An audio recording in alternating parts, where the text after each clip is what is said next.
All right, thank you for joining. Looks like we have Adam with the Daily News and Tukni with LA Times and ABC LA. So just pass it between you for a couple questions each. We can start with Adam with the LA Daily News. Hey, Derek. Just looking at the box from yesterday, you had Candace, Chelsea, Nneka play all 20 minutes in the second half. Like, what was it, particularly about this game? I know every regular season game is important, but do you feel like yesterday's game was really important to get a win and kind of build up some momentum again after the long layoff?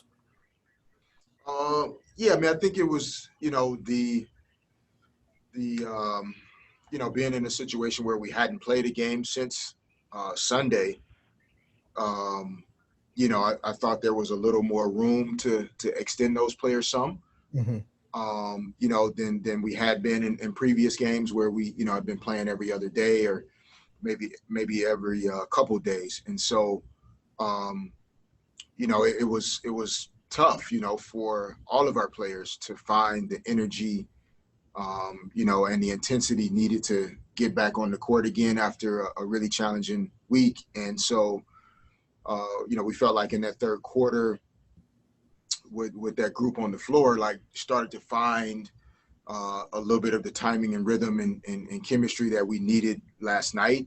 And I think the way the timeouts were unfolding and, Kurt called a timeout. We had mandatory timeouts, and just in checking the temperature with each player and seeing, how they're feeling, they all started to, feel pretty good, even though they were out there for a while. So not, the usual pattern for our team, but, I do think we felt like it was a good opportunity in a difficult situation to still find a chance to win the game. And, they deserve a lot of the credit for making the plays down the stretch. Just in a similar vein, like what, with a back-to-back coming up here, like how do you try to manage it, like minutes now? Does it change at all in terms of rotation? Yeah, I mean, each game is different. And, we last night we were, getting Raquana back on the court for the first time since, Mm-hmm. last Friday. And, and so, being able to hopefully get her some additional minutes, over the next couple of nights, that'll help to lessen Chelsea's minutes, in the front court, being able to, I think not having to extend Simone last night gives us a chance to give her additional minutes tomorrow night and also Monday night. And some of our other front court players. I mean, TRP played, about 10 minutes last night. I think, she'll be in a position to, give us more energy and effort the next couple nights. Brittany Sykes was in the 20s.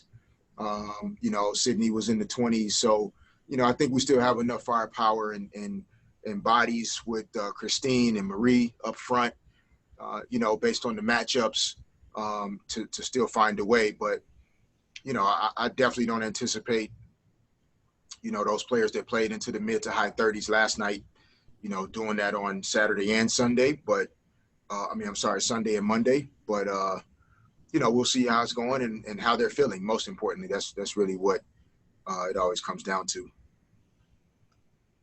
And how did you think Raquana looked last night in her first action back? Yeah, I thought, she moved well, which I think is the most important thing.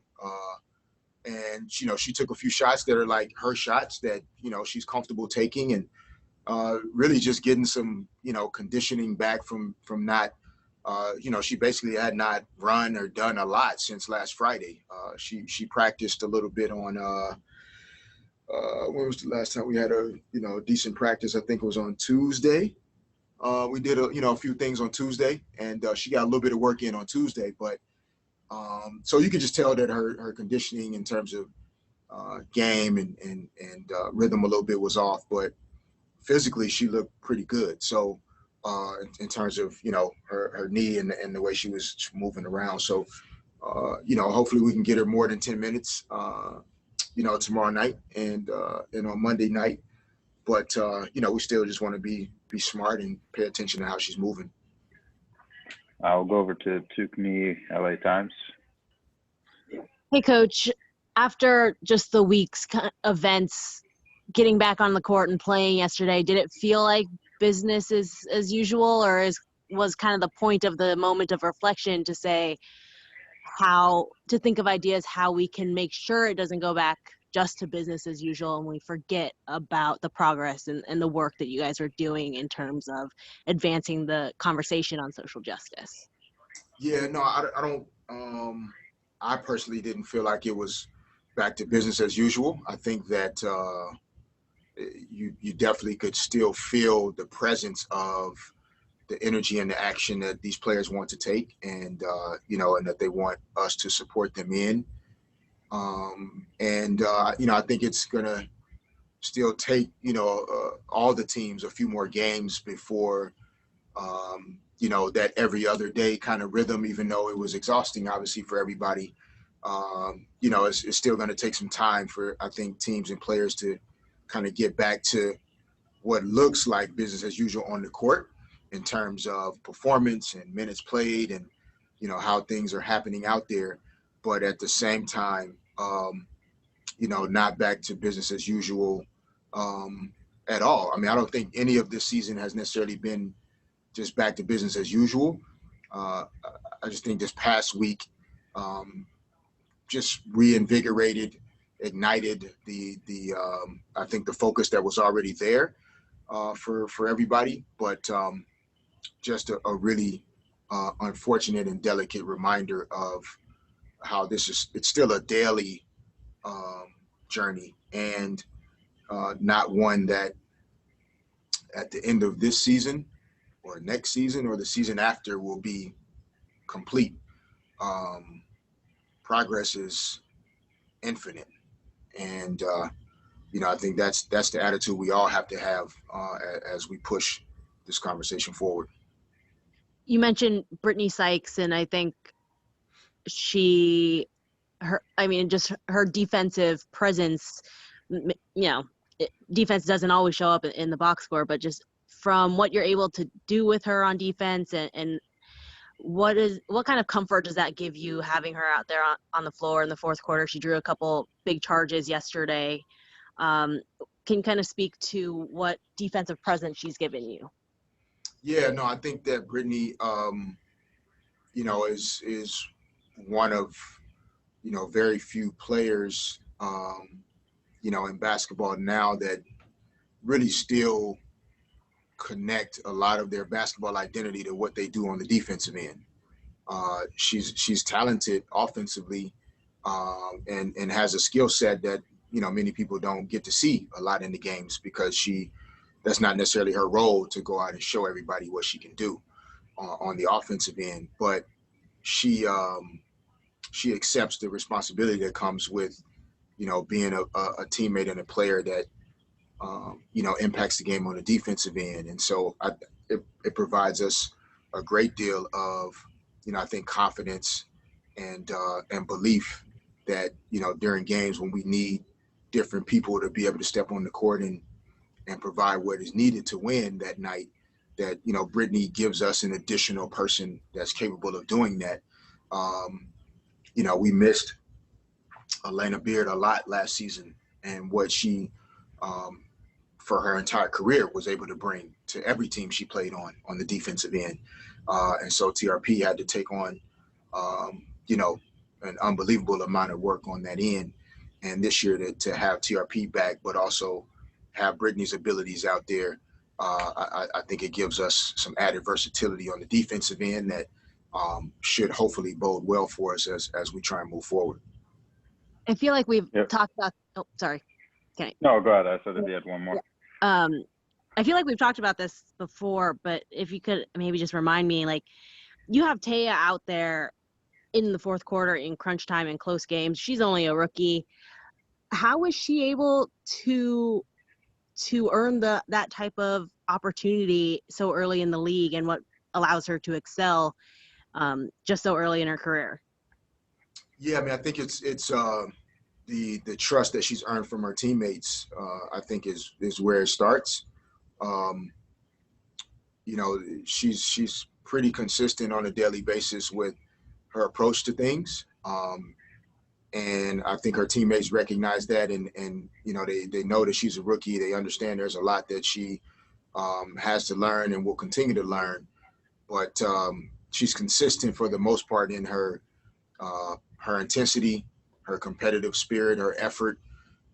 You know, she's willing to sacrifice her body to draw charges and get after people on the defensive end, and she's not really afraid of anybody in terms of competing hard against some of the best guards in this league and in the world. So I think that, you know, seeing her teammates' belief and trust in her, you know, I think adds in the trust that I already, you know, kind of had, and I think we had as an organization when we decided to go right to her as soon as Kristi Tolliver, you know, made the decision to not join us here, at least. You know, Taya was immediately the first call to make. And so we knew she had a game, but I think just seeing her teammates gravitate to what she brings to us is, you know, what gives us confidence that even late in games that, you know, she's going to give effort, but they're going to protect her too, because they respect her and they appreciate her. Chris Camello, join if you have one or two more to end today's media availability. Yes, thanks. Sorry, I was a little late to the party. Good afternoon, Coach. I just wanted to ask you, how important is it for bench production to kind of get back to where it was over the last couple of weeks, especially with the back-to-back coming up? I know you were talking a little bit before about, you know, minutes and minutes management, but how important is that bench production going to be over these next two games? Yeah, no, it's going to be huge. You know, I think over the course of a season, you know, your best players, your superstars, all-stars, like, they're going to consistently do what they do. And a lot of times your fortunes are tied to those other players, right? The role players, the glue players, the bench players. And, you know, I think it's the same for us and for other teams as well, that, you know, players being able to come in off the bench and, you know, pick up the energy, sustain the energy, you know, be able to manage the game properly. It's going to be key. Obviously, a lot of our offensive bench production is connected to Riquana's abilities in a lot of ways. And so as she gets her timing and rhythm back after a week or so off, you know, some of that offensive production will be back. But a lot of bench production doesn't show up in the stat sheet necessarily, because that they're not asked to go out there and score points every night. It's really in like the intangible categories of, you know, there's a level of like energy and pace and intensity. Defensively, a lot of times there are younger players that can create more deflection, steals, get you out in transition a little more. And then I think there are also opportunities for bench players to come in on the offensive end, and because they aren't the focal points necessarily offensively in the way that we play, hopefully the ball is moving more and we're not relying as much on Candace or Chelsea's individual abilities or Nneka's individual abilities, but that bench unit is running good offense, the ball is moving, everybody's touching it, and then the combination of those skills, you know, they end up scoring 25 or 30 points as a bench, but it's like, you know, 5 players that scored 7 points each. And, you know, that's how you get 35 bench points. We're lucky to have Riquana, who we feel like is one of the best, you know, players off the bench, if not the best. But, you know, she'll get back to that here pretty soon, you know, as we continue to get these games under our belt. You have one more, Chris? Oh, no, that was it. Thanks, Coach. Thank you. All right. Thanks, Chris. Thank you so much, Chris, Adam, and Tukni. Thank you, Coach. Thank you. Thanks, everybody.